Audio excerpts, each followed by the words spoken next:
and then it becomes even worse for the students. So the fear on all of that. So how do you gather all that information to know how to address this kind of thing? So that's how the client interviews, focus group discussions, where you now take a few of those students. You say, I use that bully as an example to be able to get across things. So you take a few of those students together and sit them, and you would have developed some level of questions to ask, which would not be targeted at individuals now, but you're more targeted at the group to see uh how much the well, thank you, Adedugbe. Thank you, coordinator, for reaching out to Mr. Adedugbe. Thank you, sir. I'm sorry, sir. Yeah, that's fine. That's fine. That's it. Okay. So like I said, when you look at focus group discussions, it's a way where you bring them together, but you don't ask personalized questions on focus group discussions, because then somebody won't want to make it personal, but you make it as a group. And that's it. So you need to know how to do that. Then the next is case studies. The case studies, you look at things that have already happened and so on. And then you use that to conduct detailed examination of individual cases to understand interventions and processes and outcomes. So also you can sit in the class. Example, for the bully example I gave, you can maybe go and hide somewhere, not making it obvious that you are there, so that people don't modify their behavior because of your presence, or say the good things about the bully, and so, or say behave, or the bully will behave well because you are there and things. So observations, recording details is very important to be able to get an informed perspective. Behaviors and things cannot be discerned by asking questions. It's by watching and interacting in the natural setting. When you say natural setting, that's the setting where you are not influencing the way things happen under normal circumstances. It means the way things happen when you are not there. So that's the natural sequence of things. So you must not be part of that happening or make your presence available in those things, because you are not going to be observing the right way of it. For example, if there is an inspector of education who wants to come and inspect the school, I don't know if many of you would remember those days when an inspector will come to the school. The teacher, the principal is told, or the headmaster is told that, inspector is coming. Will come today. That day, the next day, that very day, or the day before, the inspector the headmaster would have gone around and told all the teachers, tell your classes to be on their best behavior. They must dress neat. Those who dress shabbily and things must. So everybody is prepared for that inspection. So when the inspector comes, he is observing things that are not normal. They're not normal. And so the question then becomes, the information he gets, is that real? Even in your house, if you're going to you have your normal way, your parlor, you see the kids throw things around and so on, it's okay. You say, picked up this and so on and so on. Sometimes you say you're tired, you leave them. But when you're going to have a visitor, you quickly dress up the parlor where the visitor will come in and things. If you have a bathroom nearby where visitor might use, you go and look and make sure it's clean and things. That is not normal. And those are the things you record. A lot of rehearsals. Right. So those things are rehearsed for the visitor. But in qualitative methodologies or qualitative approaches, you want to see things in their normal state of being, not in their fake state, I'll say. And then document and analysis, reviewing existing texts artifacts, or other non-numerical data, things that can help you draw some level of conclusion about that. So you look at things that have been written about the class. So you look at existing reports and so on about, say, the bullying, the class, the teaching, and so on. So the teacher at the end of the class or day or something writes a report about the things. You look at all those things and you try to look at trends, because that's really what you use to draw a conclusion. You look at trends. Artifacts, you look at things that could be in the class. I'm using a class as an example now because some artifacts can influence people's behavior. It can change, can attract people's attention or distract people away from the discussions or the approaches and things in class. You look at that, and then also non-numerical data that you cannot count, but you can quantify. You can quantify. So those are the diverse collection methods for data collection methods for qualitative approaches. Now, when we talk about inductive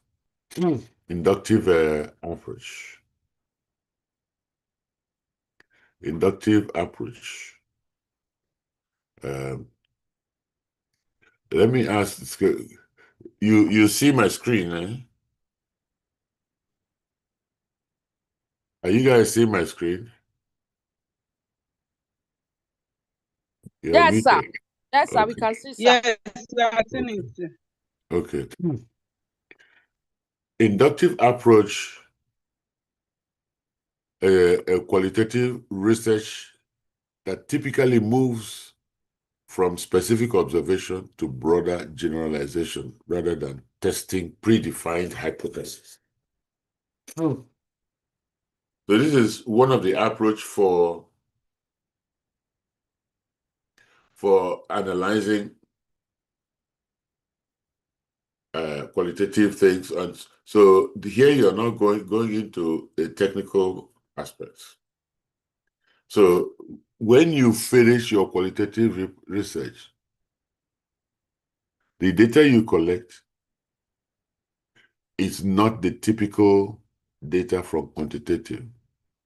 So it's not how you collect and how you make a decision to decide or to get to an answer from those abstract information that you have collected. So that's the inductive approach to deciding that. And so it's often called bottom-up reasoning or research. Bottom-up reasoning or research.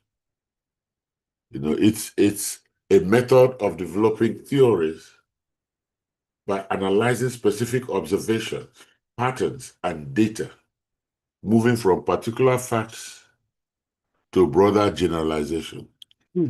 So if you have been in that class and you follow the processes, you've observed things that the student, the bully in the class is doing, you've observed the mannerisms, the behavior, how some people will be avoiding the bully, some people will be trying to make friends with the bully, and you review all those things. Some people who are avoiding the bully are intimidated and things, and those who like the bully are protected. And so you look at those dynamics in the class.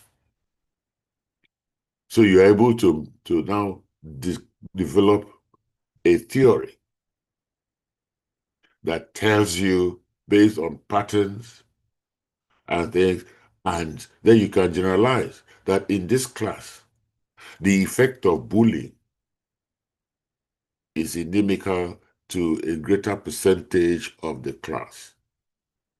While the effect of bullying may also have a way of getting some friends, people to be there, and then maybe those friends are kind of a task to provide maybe their lunch or some money to the bully to protect them and things and so on. it divides the class. It prevents people from studying. Those children that like the bully or that the bully likes because they give him things and so on could also be children who steal from their home to come to try to make the bully their friends.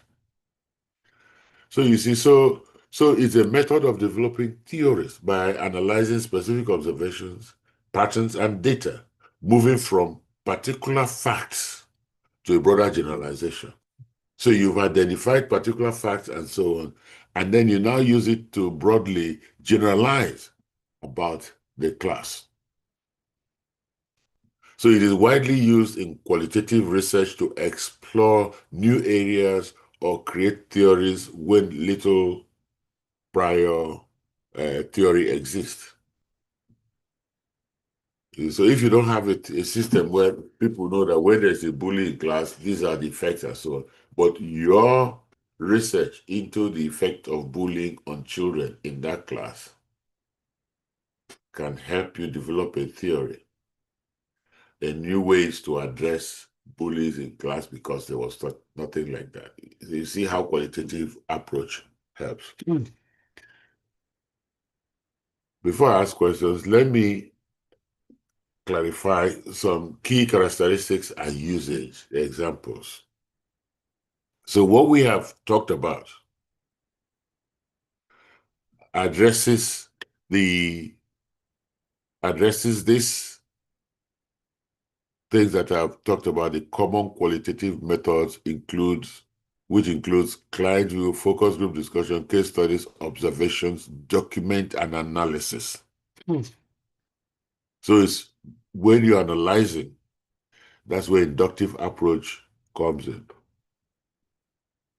And so key characteristics of the example for this is the observation leading to identifying a pattern that leads to developing a theory. You observed a bully in class, you identify the patterns in that, and then you now develop a theory, So researchers start by collecting the data, identify the patterns, and formulating tentative hypotheses or theories. And it is then that theory that you test, or rather the hypothesis that you test. You see, so you follow through with identifying the pattern based on your observation, and then you develop a hypothesis. And the hypothesis, again, going back to the bully in class for children, the hypothesis could be that bullying is inimical to the children in the class. Whether it's children who are afraid or children who try to get to buy favors from the bully, it's inimical in class because when you look at it, children who try to buy favors in the bully are themselves afraid. And then they want to outdo each other to be in the number one best friend of the bully. And in trying to outdo each other, what happens? Then they begin to report each other to the bully. So you see the trend and things like that. But by your observation, you develop a pattern. The pattern is that there are some people who are afraid, and when they sit in class and the bully is there, they cannot pay attention because they are watching the bully all the time to see if he's going to look at them. And they're afraid to go for break because they're afraid if they go for break, the bully would attack and would bully them outside. And those that are friends of the bully, you see them gathering around the bully, they want to curry favor from the bully. Those are patterns that you identify. And then you can come up with a theory. And now you test, or hypothesis, now you test that hypothesis. You test that hypothesis. So there are very many examples. I've given you examples from in the class scenario, But if you look at it from other examples, say for a daily life, you guys travel a lot. Nigerians travel a lot. And you want to say, which airline has the cheapest cost? So you can research, you sit and observe that, you have a few airlines that have the cheapest flight, but those airlines, are their flights delayed? So, and the ones that charge more, do they leave on time and arrive on time? So you can then develop a hypothesis that you say, if you buy cheap, you go late. If you buy expensive, you go earlier. You go on time. And so that's something that you can use to determine. See, you are using your observation to see how people feel, their pocket or their time, their pocket or their time. And now, when is their pocket or their time? How much does their time cost them? So those are kinds of things that you will look at. Another thing, there are many examples that you can use inductive approach to reasoning. Inductive approach. You can use it in analyze Public, quantitative. Yeah, go ahead. public transport. Of Public course. transport, sir. Yeah. Yes, majorly in Lagos State. Okay. So we have the bigger buses. We refer to them as small way. So Yeah. and we have the smaller ones, of which that one won't take your time, but more when the next one now, it might be still trying to load. So I'm Exactly. looking at the cost now. So we might Mm. decide to follow maybe probably. So observing the two scenarios now, looking at the so when it comes to the smaller one, I think they have the bigger one, which is a more thing we can determine by observing the two. Then we'll be able to observe and then determine this thing, develop an hypothesis. Then at the Right. same time test the hypothesis. Right. True. Very true. But you also can look at it in terms of, are you really saving time using the smaller ones? Because the smaller ones have frequent stops. But the big, say, Lagos BRT bus does not stop everywhere. Okay. You see? So the one with frequent stops, while it is moving and stopping, the big one, once it starts, it goes all the way. And so you need to observe those ones. And if you are trying to look at, first you need to find out, why are you doing this? Why are you want to find out if people are really saving time by using the smaller bus. You see, so it's not just comparing the time, but it has to be a reason why. Always ask yourself, why do you want to do something? It is the why that would help you then determine. It is the why that will help you determine uh, things. I think. Remember, I pulled this up again. You know, remember these three: how and why. Mm. So you're looking at the dynamics of transportation, taking Lagos example, the BRT buses and the motorways. Motorways, why and how. So when when you find the why, that would help you understand exactly why certain things are different. Why is it that some people prefer motorway? Because they think that it leaves earlier because it takes fewer people, but then they have not factored the numerous stops it would have on the road. You see the point? Others think that, hey, BRT is more comfortable And so, and not only that, BRT has its own lane. So it is not held back by traffic, isn't it? Yes, sir. Exactly. So in order to understand why people prefer trotro or molue, in Ghana they call it trotro, in Kenya they call it potatoes. Why people prefer molue to BRT, and then others why people prefer BRT to molue. So you sit down and ask that. You can do a study to understand why this. And while you can Wow. count the number of people, which is quantitative, but you can develop a qualitative which will be on the feeling and what they feel, what they get, the perspective, their perspective. So that's where qualitative comes in. And that gives you the real reason.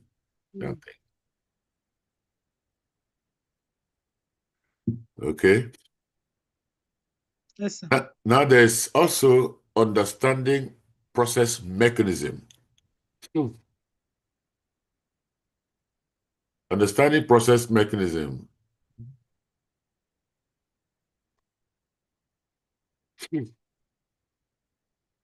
These methods are particularly useful for uncovering the why, which is what you want to know in terms of BRT and Molue. Why behind outcomes, identifying barriers and facilitators to implement and understand how interventions affect individuals and systems. So maybe an example, just since you brought this up, BRT, and you can apply it to social work as well. But you can go to Lagos State and ask and tell us, can we understand you have implemented BRT system over time? Let's look at why you implemented it. And then let's ask ourselves, those who go through BRT all the time and those who go through Molways all the time, why do people still go through Molway all the time and not BRT? Why do people remain steadfast on BRT and not Molway? So you understand this. You have to do focus group discussions with the Yeah. people, with everybody, and things. And then you understand. And then you can use that to develop a theory or hypothesis that you then test with additional people traveling on those two, work and back. And then you can finally present a report to Lagos State government. They say, more people would have joined BRT instead of using Molue for the following reasons. So maybe if the government addresses those reasons, you will have more people joining BRT, because what you want to see is a uniform system of transport that ensures that people have that people are comfortable in places and they can they can comfortable with one line of action and not being affected by different things. You can also look at the challenges of Molue, where people are running, jumping in and jumping out and all that and so on and all. So you use that to develop something. So right here, you can look at something and you can look at generally your approach in anything you do. In social work, it's the same thing. You know, you can look at women who, there are women who feel that beating their husbands, beating them is an act of love. That if the husband doesn't beat you, he doesn't love you. And I say this because is a fact. But is it a general fact? No, the data shows. Because I remember when I was in the university, we had a discussion, and one girl was vehement that if he has a boyfriend and upset the boyfriend should beat her because that shows that the boyfriend loves her. But that's her understanding. Based on what? Based on the fact that she came from a home where the husband beats the wife, the father beats the mother. So she believes that that is her. So you have to go through the inductive approach to be able to get. And then you look at the understanding the process and mechanisms. So qualitative methods in social work are instruments for delving deeply into underlying processes and mechanisms that drive outcomes. Outcomes including how people think and act based on their thinking. Now, instead of merely measuring results, these approaches seek to uncover the reason behind them. For example, qualitative research can help identify the factors, either the factors that hinder or facilitate implementation of a program or intervention by examining how interventions interact with individuals and systems. Social work professionals gain a richer understanding of context, relationships, and the dynamic nature of change. Can we, somebody, somebody is talking, either you are talking or somebody is talking. Sorry, sir. So this insight is essential for refining strategies and adapting them to specific environmental population. So again, understanding processes and mechanisms. That is, in social work, is an instrument for delving deeply into the process and mechanism that drive outcome. So you want to understand what drives outcome. So you understand the mechanisms that drive outcome. The historical part, the family part, the environmental impact and things for persons in social work. So, like, if we look at the bully example that I said, I try to use this because I try to humanize it. Social work is about human beings, an environment that impacts human beings. So you want to identify factors that enhance bullying or factors that hinder performance in class. So factors that enhance bullying could be because the school is lax in enforcing discipline and respect and things for everyone. So you find that just from that one thing, you can come up with a lot of policies and things that are, so your understanding of all of this would help you manage schools and come up with strategies on how schools can begin to implement things to ensure that students in class study and learn in a convivial atmosphere without any encumbrances, bullies, and all that, and so on. Another aspect is emphasis on participants' perspective. You cannot complete a qualitative methodology or qualitative approach or assessment without the participant's perspective. Qualitative methods prioritize understanding the experience and viewpoints of those involved, especially from marginalized to hard-to-reach population. If you don't try to understand their perspective, then how do you address the challenges they have? And that's why qualitative methodology emphasizes on a participant's perspective.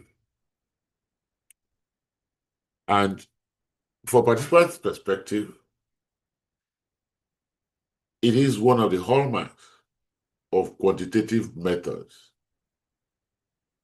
because it focuses on capturing their lived experiences, the experiences that they have lived in or that they're living in, and the viewpoints of those directly involved in social work initiatives.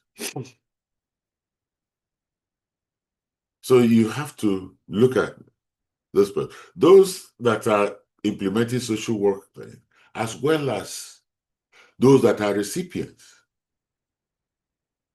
of it, which is the participants. You look at their perspectives and so. This is particularly important when engaging with marginalized or hard-to-reach groups whose voices may be overlooked in quantitative assessments. So how do you do this? Through interviews, focus groups, and observations. Qualitative research prioritizes the authenticity of participants' narrative, ensuring that their stories, needs, and challenges are represented. So in other words, you have to look at when they're talking about their stories, you have to look at the emotions that they exhibit in that discussion. That would help you determine the authenticity of that information, besides also triaging and hearing from other people. So if you have a situation where there's a displaced people, internally displaced people, and they're in a camp, and you want to investigate or look at how they live and things in the camp, how they live in the camp, and the potential for rape in that class, in that camp. You have to develop a system to be there to talk to the people. And because here is the emphasis on the participants, the populations. Their perspective is what really matters here. So you can only do that through interview of both the participants, I think, to triage their stories and to look at the needs they have and things. And that would help you change things, including separating maybe conveniences, toilets for men separate in opposite directions, opposite area. So that when you see a man going to the female toilet and things, you begin to wonder, your toilet is this way, why not go, why are you going that way? Those are the things that help you come out with them.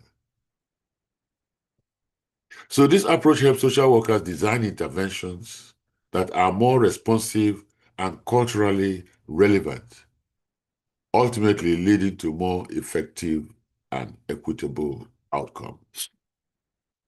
So when you emphasis on participants' perspective, it helps you a lot because that's when you know how to address their needs and things. And again, you use the systems that we talked about, client interviews, focus group discussion, case studies, observations, and then you document analysis and things. Another one is strengthening credibility. Qualitative approach strengthens credibility. How does it do that? Strategies like peer briefing and triangulation using multiple data sources and methods can enhance trustworthiness of qualitative findings. So in other words, you want to validate. That's the right word for it. You want to validate your findings. You want to validate how cogent it is. So that's why you look at strengthening credibility. And it is to bolster the credibility and trustworthiness of qualitative findings.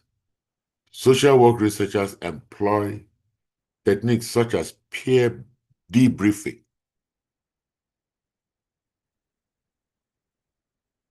Peer debriefing. Excuse me. Excuse me. The allergies have started. So peer debriefing involves discussing research processes and interpretations with colleagues and to reduce bias and enhance objectivity. So, sorry. So when you have collected your data and things and so on, you want to look at other people that are doing the same thing or compare, so you can compare notes. That's strengthening credibility. So triangulation, on the other hand, uses multiple data sources, like we said. You collect data from different areas and then you start looking at how true or how much can you trust this resource. So these strategies help ensure the conclusion drawn from qualitative data are robust and reliable, providing a solid foundation for decision making and policies. So you cannot present your research to your boss and say, this is what we should do, when you have not triangulated it with other data sources.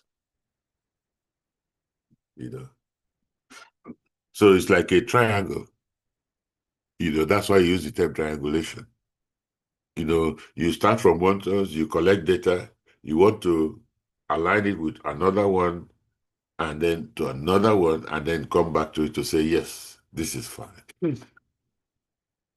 That makes it. So, do we have any questions? Sorry, my allergies is starting and I'm beginning to feel feverish. Sorry, sir. So, do we have Sorry, any sir. additional questions?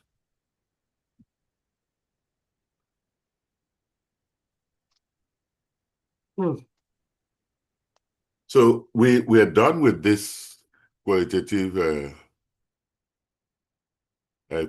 methodology. I don't know if you remember. Let me. I'll stop sharing. I don't know if you remember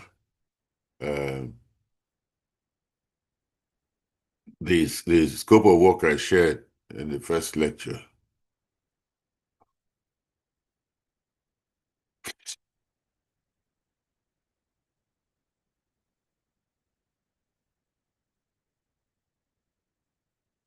Who remembers the scope of work I shared in the first lecture? Where I divided into modules, a PowerPoint, I believe. About 5 modules.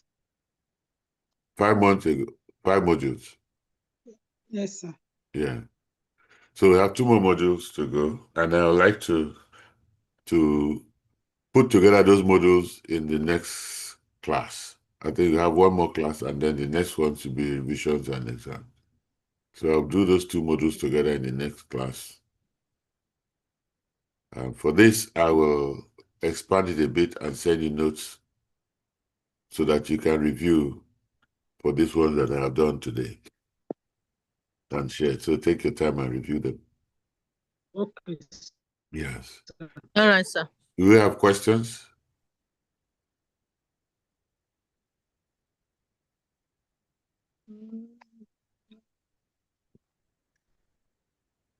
Yes, at the last class, the document for the last class, the lesson note. The last class lesson notes, module 2. Yes, sir. Yes, sir. Maybe you can have it together with this. Well, you can Well, I did send it out. That's when we looked at ethical Okay. considerations. We talked about Okay. ethical considerations. Yeah. Module 1, lecture 2. That's ethical considerations. And then module 2, let me see.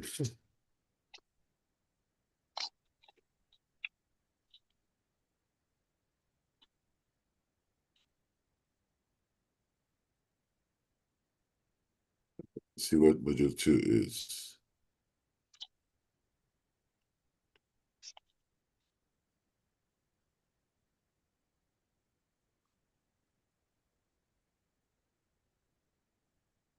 Yeah, module 2 was quantitative techniques. That's where we use our quantitative techniques. We did that.